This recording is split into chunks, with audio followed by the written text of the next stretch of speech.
The message came through the Galactic Coalition's deep space monitoring station, like every other intercepted transmission from the small blue planet in the Sol system.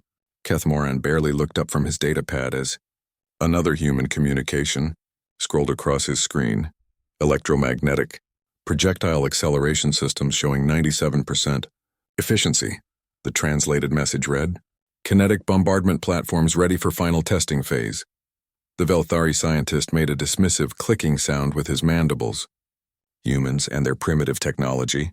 They had only discovered faster-than-light travel 50 years ago. Yet they acted like they could compete with civilizations that had been traveling the stars for thousands of years. More chemical propulsion upgrades. Kethmoran muttered to his assistant, a young researcher named Velthek. These humans are so backward. They still think throwing things really hard counts as advanced weaponry. Velthek examined the data stream. "Sir, the energy readings seem unusually high for chemical systems. Should we investigate further?" "Waste of time," Kethmoran waved a clawed hand. "Every species goes through this phase. They discover spaceflight, get excited about their little rockets, and think they can challenge the galaxy. The humans will learn their place soon enough." Far away in the Sol system, on the gray surface of Earth's moon, a different conversation was taking place. Taeho Kim wiped sweat from his forehead as he checked the massive magnetic coils one more time. The railgun array stretched for kilometers across Luna Station's surface, its superconducting cables humming with barely contained energy. "Power levels are stable," So-Young Park called out from the control room. Her fingers danced across holographic displays showing energy flow patterns. "Fusion reactors are running at optimal capacity." Taeho smiled. 3 years of work had led to this moment. The electromagnetic launcher could accelerate a tungsten rod to 12% of light speed. When that metal projectile hit something, the kinetic energy would be devastating. "Run the test sequence," he said into his radio. The lunar surface trembled slightly as the railgun fired.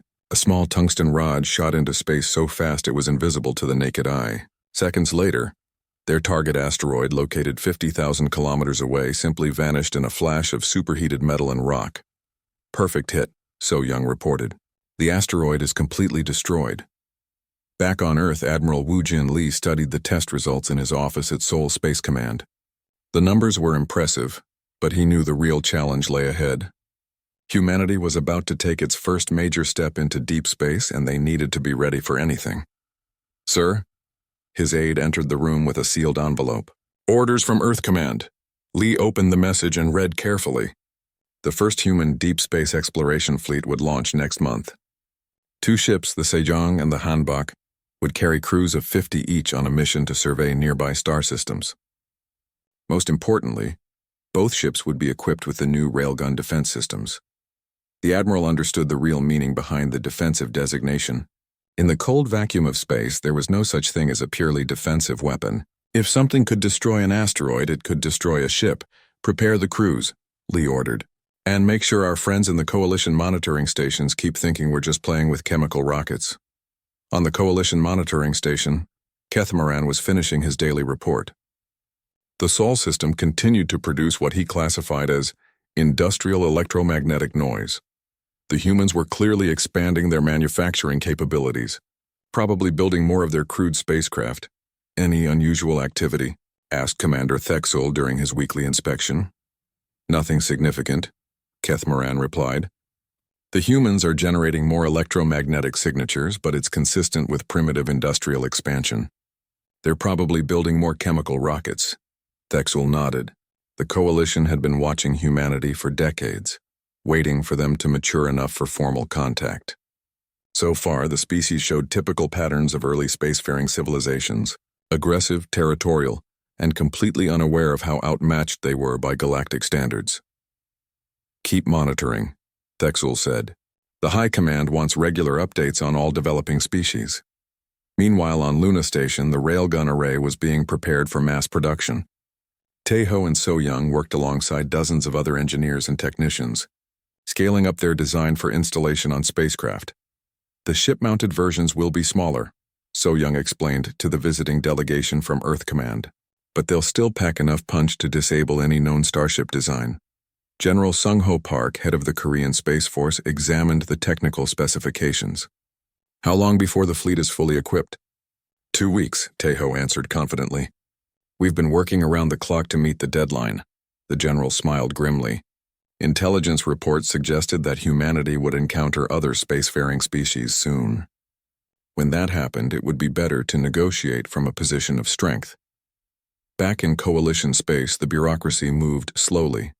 Reports about human activity filtered through multiple levels of command, each analyst adding their own interpretation. By the time the information reached decision-makers, it had been thoroughly sanitized of anything that might seem threatening. Electromagnetic anomalies in the Sol system remained consistent with low-level industrial activity, read the official summary that landed on Fleet Admiral Zeftana's desk. Human technological development proceeds along expected parameters for a primitive chemical-based civilization. The Admiral filed the report without reading it carefully. The Coalition monitored hundreds of developing species across the galaxy. Most would never advance beyond their home systems.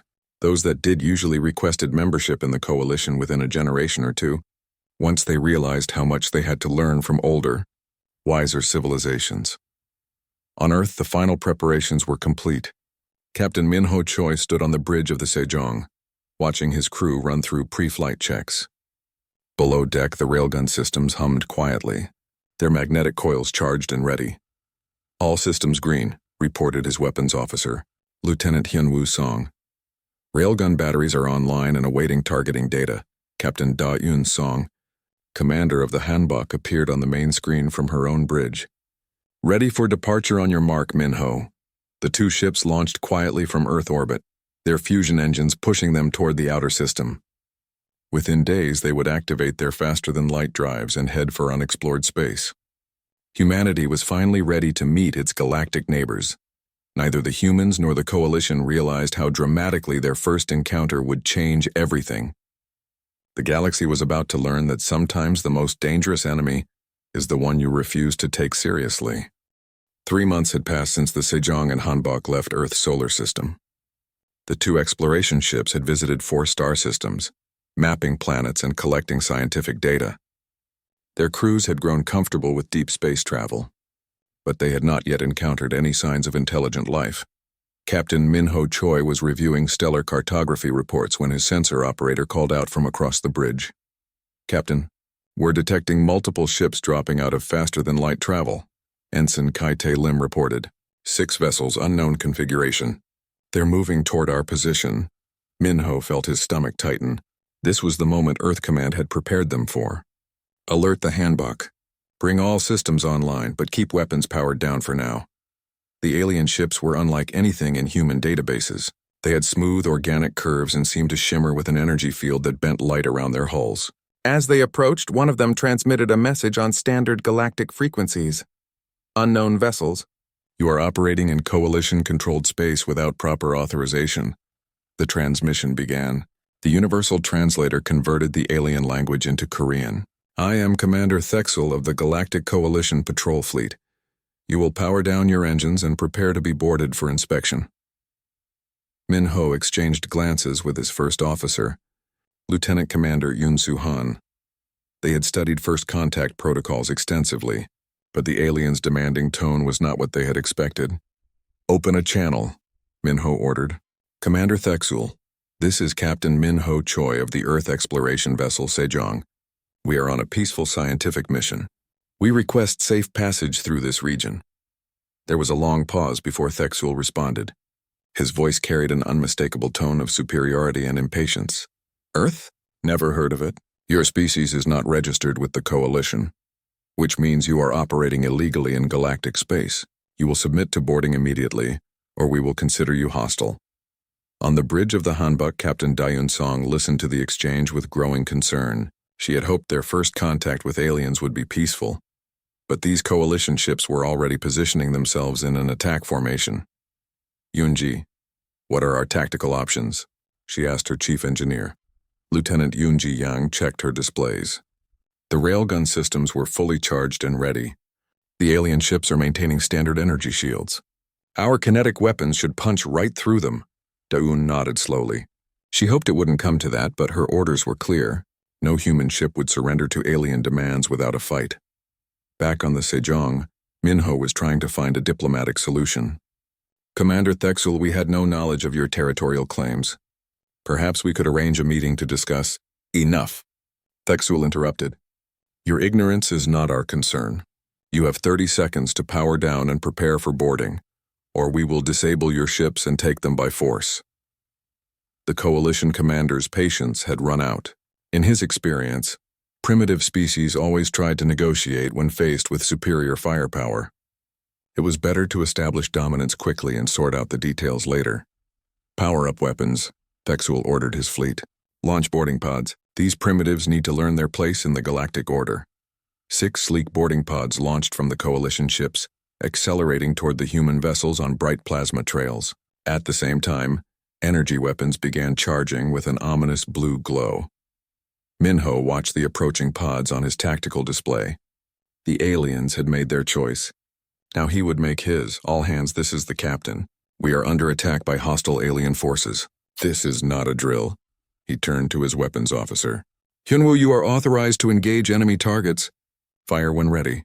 Lieutenant Han Woo-song had been waiting for this moment. His fingers moved across the firing controls with practiced precision. Railgun batteries 1 and 2 acquiring targets. Firing now. The tungsten projectiles left the Sejong's railgun tubes at 12% of light speed.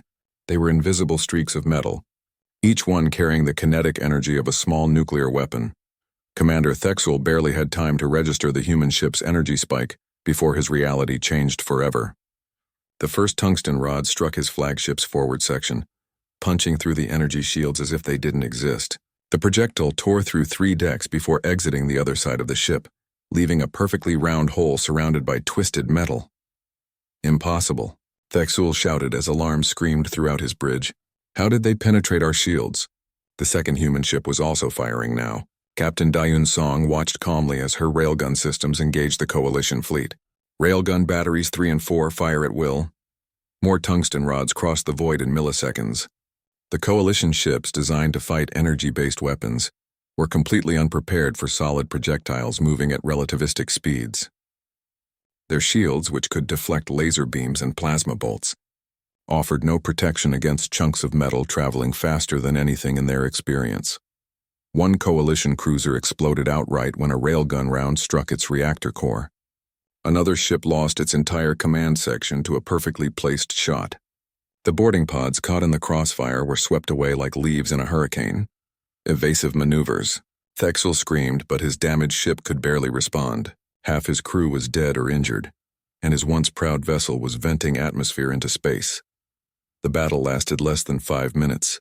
When the shooting stopped, 3 Coalition ships were destroyed and the other 3 were badly damaged. The human vessels remained completely untouched. This is Captain Minho Choi to all Coalition vessels, the human transmission began. Do you wish to continue this engagement, or would you prefer to withdraw and seek medical attention for your wounded? Thexel stared at his tactical display in disbelief. His patrol fleet, which had defeated pirates and rebels across dozens of star systems, had been devastated by 2 ships from an unknown species. These humans had weapons that ignored every defensive technology the Coalition possessed. We withdraw, Thexel managed to say. His voice was barely a whisper. The 3 surviving Coalition ships limped away from the battle site, their crews working frantically to seal hull breaches and treat the wounded. Behind them, the 2 human ships continued their mission as if nothing had happened. On the Hanbok's bridge, engineer Yoon-ji Yang was reviewing the battle data. Their shields were completely ineffective against kinetic weapons, she reported to Captain Dayun Song. It's like they've never encountered solid projectiles before. Send all battle. Data back to Earth Command, Dayun ordered. They need to know what we're dealing with out here. Meanwhile, Commander Thexel was sending his own desperate messages to Coalition headquarters. His report described impossible weapons that could penetrate any defense. He warned that humanity represented a threat unlike anything the Coalition had ever faced. Most of his superiors would dismiss the report as the ravings of a defeated commander. But some would pay attention, and that would change everything. The first shot had been fired in a war that the galaxy didn't even know had begun. Coalition Fleet Admiral Zeftana read Commander Thexel's battle report for the 3rd time, her expression growing darker with each word. The senior commander's account seemed impossible. 2 unknown ships had destroyed 3 coalition cruisers and damaged 3 more without taking a single hit in return. Sensor malfunctions, she announced to her staff officers gathered in the briefing room. Commander Thexel's fleet obviously encountered some kind of space anomaly or weapon malfunction. No primitive species could achieve such results against coalition forces. Her tactical advisor, Commander Melkara, shifted uncomfortably in his chair. Admiral, the survivors' reports are consistent across all 3 damaged ships. They describe projectile weapons that ignored their shields entirely. Zafatana slammed her fist on the conference table. Impossible. Energy shields have protected coalition ships for over 1,000 years. Every civilized species uses energy-based weapons. These humans are barely out of their home system. She stood and paced to the large star chart covering one wall of the room. The Sol system was marked in yellow as a developing civilization, classified as primitive chemical propulsion. According to coalition intelligence, humans had only achieved faster-than-light travel 50 years ago. Commander Thexul has suffered a humiliating defeat and is looking for excuses, Zafatana continued. Perhaps his own weapons malfunctioned and damaged his ships. Perhaps he encountered a coalition testing facility by mistake. But I will not accept that 2 primitive ships could destroy an entire patrol fleet. She turned back to face her officers. Prepare the 7th Battle Fleet. We will go to this Sol system and teach these humans their proper place in the galactic order. 200 ships should be sufficient to handle whatever surprises they think they have. While the coalition prepared for war, Earth's leaders were receiving very different intelligence. Defense Minister Hyun-Soo Park studied the battle reports from the Sejong and Hambok with a mixture of pride and concern. Our weapons performed perfectly, he said to General Seo Jun Kim during their secure video conference. But this means we're now at war with something called the Galactic Coalition, General. Kim nodded grimly from his command center in Seoul. Intelligence suggests they have thousands of ships and control most of this region of space. We need to prepare for a major assault on our home system. How long do we have? Asked Park. Our deep space monitors are tracking a large coalition fleet moving toward Seoul. They should arrive in 6 days. Park felt the weight of humanity's survival settling on his shoulders. Activate Project Thunder immediately. I want every railgun platform online and ready. Across Earth's solar system, hidden installations that had been disguised as mining operations and research stations suddenly revealed their true purpose. Project Thunder was humanity's secret defense network, built over the past 5 years in case of exactly this situation. Dr. Ji-Won Lee worked frantically at her laboratory on Ceres Station. The brilliant physicist had designed the targeting computers that would coordinate hundreds of railgun platforms across the solar system. Her team, including engineers Bo Young Kang and Sungmin Ryu, ran final checks on the firing coordination systems. The calculations are incredibly complex, she explained to General Kim during their daily briefing. We need to predict where enemy ships will be when our projectiles reach them. At 12% of light speed, even a small error means a complete miss. What about targets using evasive maneuvers? Asked Sungmin. That's the beautiful part, Ji-Won smiled.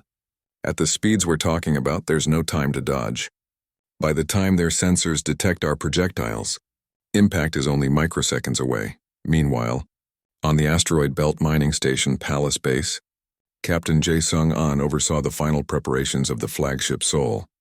The massive battleship was humanity's most advanced warship, equipped with dozens of railgun batteries and the most sophisticated targeting systems ever built. All weapon systems are green, reported his weapons officer, Lieutenant Commander Na Young-im. We have sufficient ammunition for extended combat operations. Captain An studied the tactical displays showing coalition fleet movements. 200 ships was an enormous force, but they would be entering a carefully prepared killing field. Every approach route to Earth had been mapped and targeted. On Luna Station, the original railgun test facility had been expanded into a fortress.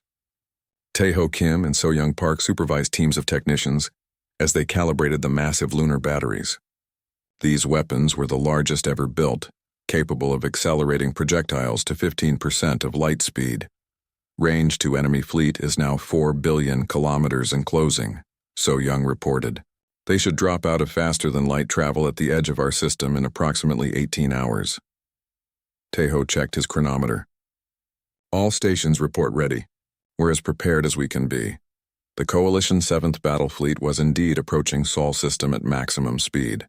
Admiral Zeftana stood on the bridge of her flagship, the Eternal Glory, studying tactical projections of the upcoming battle. Intelligence reports suggest the humans have approximately 50 primitive vessels, her aide informed her. They appear to be concentrated near their homeworld's moon. 50 ships against 200, Zeftana mused. They must be planning to surrender once they see the size of our fleet. Prepare surrender terms.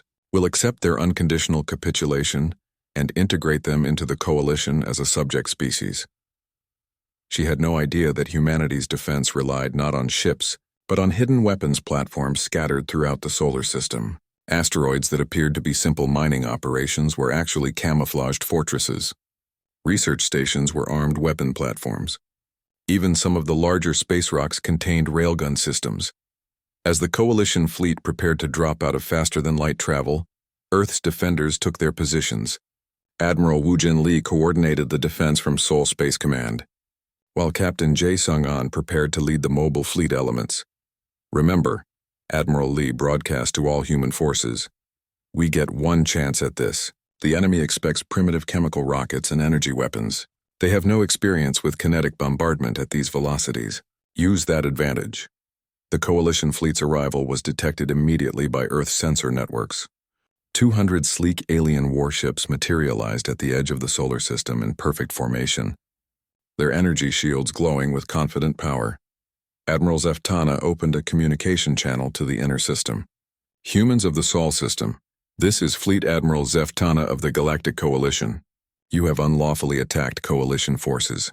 You have one rotation period to surrender unconditionally, or we will destroy your civilization completely." The response came from Admiral Lee on Earth. "Admiral Zeftana, this is Admiral Wu Jin Lee of Earth Defense Command. We reject your demands. If you wish to discuss this matter diplomatically, we are willing to negotiate. Otherwise, please withdraw from our space immediately." Zeftana laughed. "Negotiate? You are in no position to make demands, primitive. Your chemical rockets cannot threaten Coalition starships. Observe our power and despair." She gave her orders to the fleet. "Advance on the human homeworld. Destroy any vessels that resist. These beings need to learn their place in the galaxy." The Coalition fleet began moving toward Earth in standard battle formation. They had no idea they were flying directly into the most sophisticated trap in human history. The Coalition fleet moved through the outer solar system like a tide of death. Admiral Zeftana watched from her flagship as 200 warships advanced in perfect formation toward the small blue planet that these humans called home. "Sensor, sweep complete," reported her tactical officer. "We detect approximately 50 human vessels near the third planet. Their technology appears consistent with primitive chemical propulsion systems." Zeftana smiled coldly. 50 ships against 200. These humans are either very brave or very stupid." She opened a fleet-wide communication channel. "All ships maintain formation. We will demonstrate Coalition superiority through overwhelming force." The human ships were indeed clustered around Earth and its moon, but they were not the primitive vessels the Coalition expected. Captain Jae Sung-an stood on the bridge of the flagship Seoul, coordinating with dozens of other human commanders through encrypted channels. "All stealth platforms report ready," his communications officer announced. "The enemy fleet is entering the outer engagement zone now." An studied the tactical display showing Coalition ship positions. The alien fleet was following predictable formation patterns, apparently unaware that they were flying through a carefully planned killing field. Hidden throughout the asteroid belt, human railgun platforms remained completely invisible to Coalition sensors. The weapons had been disguised as mining equipment and space debris, their true nature concealed by advanced stealth technology that bent electromagnetic radiation around them. On Ceres Station, Dr. Ji-Wan Lee watched the targeting computers calculate firing solutions for hundreds of enemy ships simultaneously. The quantum processors worked at incredible speeds, predicting enemy movements and accounting for the time it would take tungsten projectiles to cross millions of kilometers of space. "Target acquisition is 97% complete," she reported to Admiral Lee on Earth. "All platforms are locked. Onto primary targets. Hold. Fire until my command," Admiral Lee responded.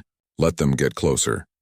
Commander Ne Young Im coordinated the lunar defense batteries from her command bunker beneath Luna Station. The massive railguns built into the moon's surface were the most powerful weapons humanity had ever constructed, capable of accelerating projectiles to 15% of light speed. Coalition fleet has passed the outer marker, she reported. Distance to lead elements is now 800 million kilometers. Lieutenant Yejin Oh, stationed aboard the destroyer Busan, watched her sensor displays with growing excitement. The coalition ships were maintaining their formation perfectly, apparently convinced that they faced no real threat from human forces.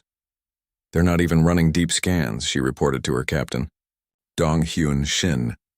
Their sensors are set for long-range detection only. They have no idea we're here. Captain Shin nodded approvingly. Human stealth technology had been developed specifically to counter the sensor systems used by advanced alien civilizations. The Coalition's confidence was about to become their greatest weakness. Admiral Zeftana was studying tactical projections when her science officer called out from across the bridge. "Admiral, I'm detecting unusual electromagnetic signatures throughout the system," the Velthari officer reported. "The patterns are consistent with industrial activity, but the energy levels seem excessive for primitive manufacturing. Probably they're crude fusion reactors." Zeftana dismissed the warning. "These humans are still learning to harness basic nuclear power. Continue the advance." The Coalition fleet crossed into the inner solar system, passing through the asteroid belt without realizing they were now surrounded by hundreds of hidden weapon platforms. Their energy shields glowed brightly, prepared to deflect the laser weapons and plasma cannons they expected to face. On Earth, Admiral Lee watched the enemy formation approach. The Coalition ships were now within optimal range of humanity's railgun network. Every platform had multiple targets locked and ready. "All stations, this is Earth Defense Command," he broadcast on the secure tactical network. "Execute Operation Thunder.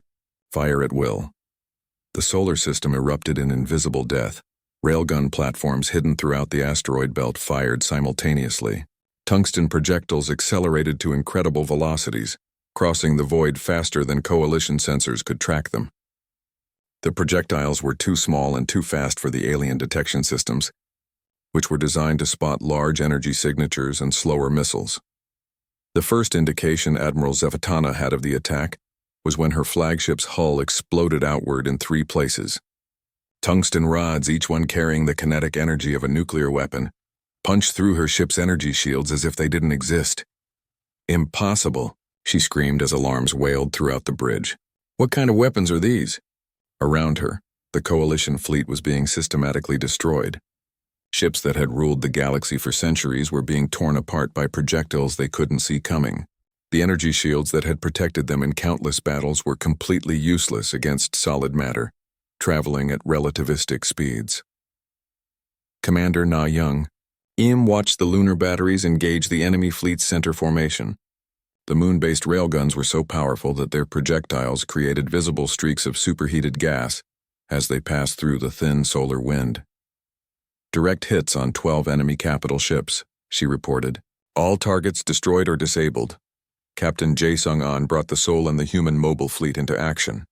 Unlike the hidden platforms, the human warships were visible to Coalition sensors, but their railgun armaments were just as devastating. "Target the damaged ships," An ordered his weapons officer. "Don't let any of them escape to report our capabilities." Lieutenant Commander Na Young Im coordinated the attack from the Sol's tactical center. Railgun batteries 1 through 6 acquiring new targets. Firing sequence initiated.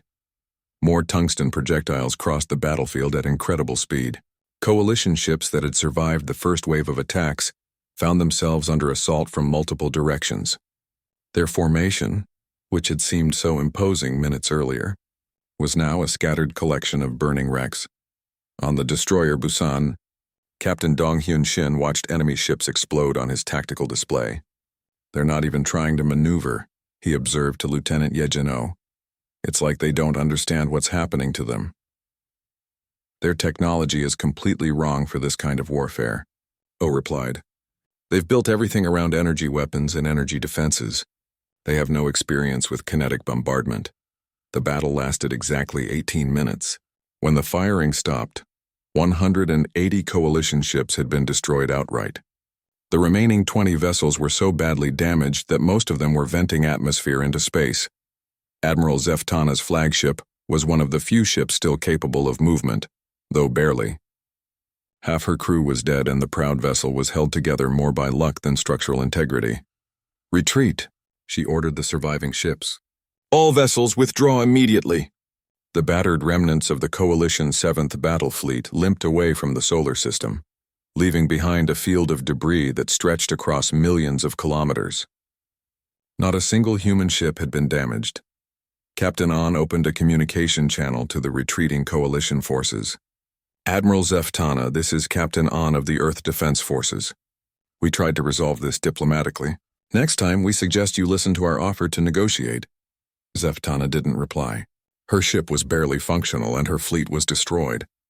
The primitive humans had achieved something no one in Coalition history had ever managed. They had completely annihilated a battle fleet without losing a single vessel. As the human defenders began recovery operations, word of their impossible victory began spreading through Coalition space. The galaxy was about to learn that sometimes the most dangerous enemy is the one everyone underestimates. News of the Sol system battle spread through Coalition space faster than the surviving ships could limp home. Admiral Zeftana's desperate communications had reached Coalition command before her damaged fleet crossed the first sector boundary.